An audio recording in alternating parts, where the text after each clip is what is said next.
Hey everybody, it's Kevin, it's Jess, it's Chris. We are live from APHA and we're super excited to be here with you guys.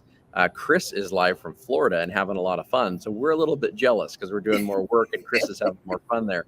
But you guys should stay tuned. We're going to talk a little bit about what's happening at APHA, stuff we're excited to be able to see kind of in the coming period of time.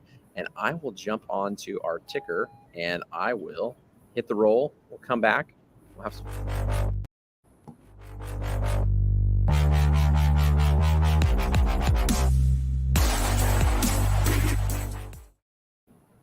So good to see you, Chris. How was Florida? You having fun that way? We've had beautiful weather. It's as hot as you have in Arizona, but I'm a little closer to a beach. We have the same trees, bright sunshine, blue skies. It's been great. Oh man, that's fantastic. I'm here for just a couple days. Oh, that's perfect. Same with Jess and I. And then I wanted to introduce Jess to the audience that hasn't met her before. Jess is a close partner in RPH Ally, nurse by training, and is coming down from Canada with her health technology company to get kind of a feel of what's going on in all of pharmacy and get a better understanding of the space. One thing she's really interested in because she's doing a lot of crossover and seeing the different roles of folks in the pharmacy. And as you and I know and talk about on the show, one of the biggest evolving roles is in the pharmacy technician space and what they're doing and how they're leveraging technology. Chris, did you want to jump in a little bit on the APHA things or go technology route? Up to you. I wish I could be at APHA. I really had wanted to come, but this was another commitment that I had to keep. So wishing you well. I have followed what's going on. You know, they always have updates and a variety of ways to stay connected. I really like the theme this year. It's rise in the face of adversity. And that's exactly what we're talking on the technician side is the great pivot. And in essence, we're saying rise above your challenge. Whatever you see might be your challenge, your dislike, your frustration, rise above it, and then rise within the profession. We talked about the fact that a pivot is like a basketball move. That one leg has to be anchored all the time, but you can move your body 360 degrees to determine what your next step is, what your next play is. So it's the same here, and I want to continue that message as we go forward over the next several weeks. We have Jess. She's from Canada. I think it's perfect timing because one of the things we're going to be doing on the PharmTech 360 channel is bringing in some international voices on pharmacy technician, Canada being one, UK, being the more comprehensive, because they have a very different view, very proactive credentialing process, but also an education path. We have credentialing processes in the US, but we don't have the same education paths. So we're looking forward to that collaboration. Oh, I love that. So Jess, in Canada, for example, have you had a lot of interactions with pharmacy technicians yet?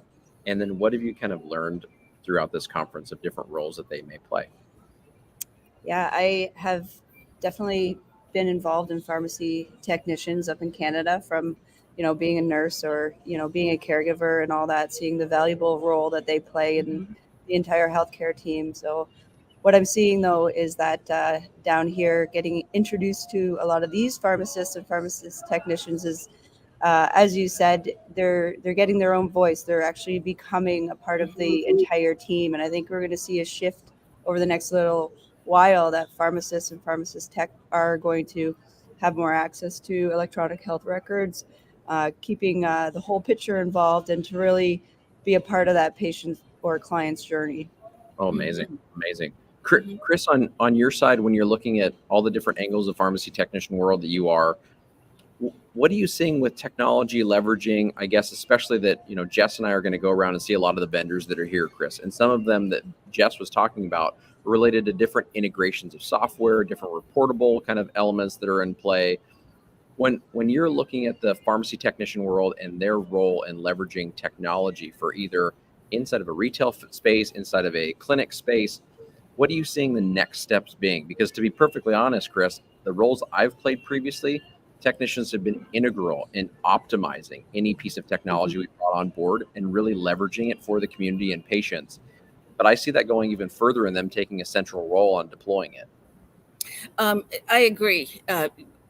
Traditionally in the U.S., the training programs have addressed the dispensing process, but for 3 to 4 years, I have seen where technicians are going to have to be very computer savvy. And it doesn't mean they just know how to turn it on or read their email or maybe do, a quick Word doc. They're really going to have to understand what the tools are. And I still am learning Excel and the range of it, but it's all the data. Across the board, we are being asked to input data, but now we are being asked and expected to read the data and understand it and relate it to how we go with the patient. I would say, from my standpoint, and what Jess is working on in terms of identifying individuals who manage their own data. And listen, between my husband and myself, we have seen errors in our primary care's records about what we're doing, what we're taking, what's been prescribed. We have to keep track of our own data.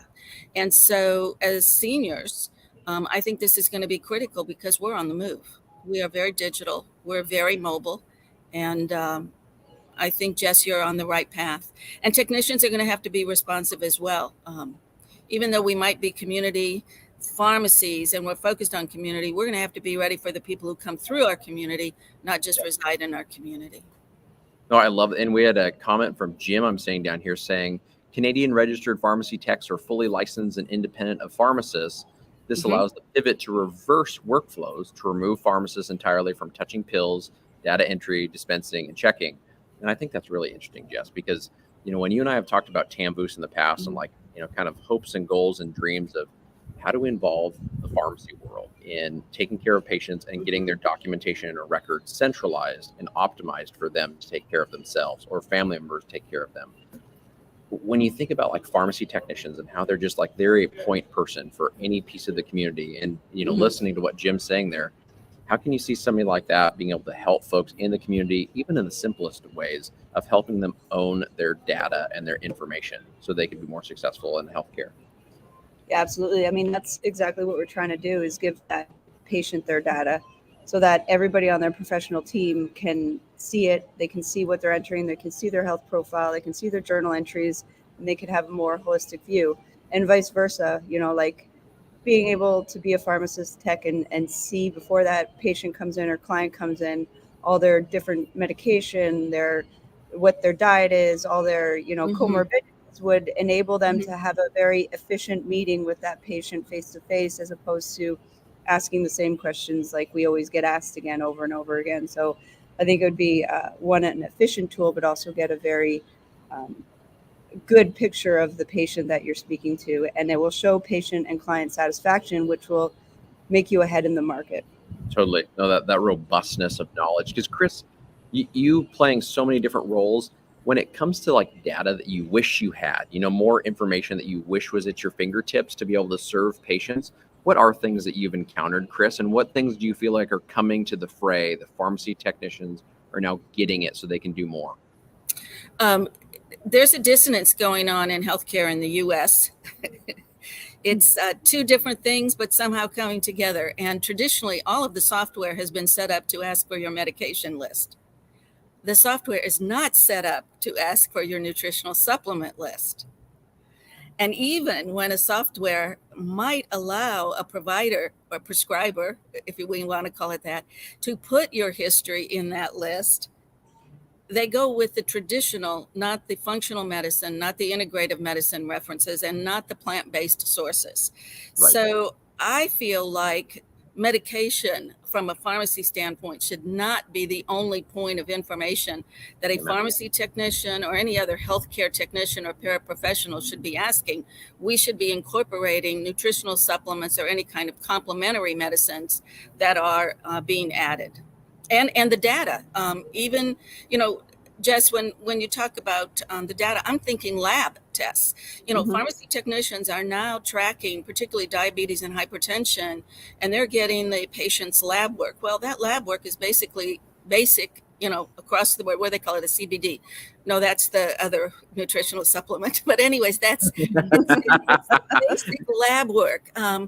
Just a year, last September, for 3 years, I'd been going to my PCP, and you can tell I'm retirement, so diabetes is going to be a watching point. And I had to press the issue to have her take my A1C for 3 annual exams. She was not taking my A1C. I'm thrilled to say it came back under 6, and that's exciting. But that's the kind of data that I think individuals are going to need to carry with them. Oh, wow. Go ahead, Jess. Oh, absolutely. I mean, I built this based on my mom's experience, and you look at oncology and all the drug interactions. You're on this new chemo. Meanwhile, she wanted to go to alternative medicine and did vitamin therapy, and then she did all her nutritional, fasting and so forth with it. That is like, if I had this, when I went through that, we could have seen trends. We could have had that data accessible to, be able to see what works, what doesn't, and really make informed choices on that. Well, and the other aspect, if I could interject, is we know that there is nutritional depletion with certain prescription medicines. And so if you're watching both that functional reference in terms of your chemical makeup, your chemical function, then you can also see if there are certain medications that are not getting the efficacy that they thought would happen.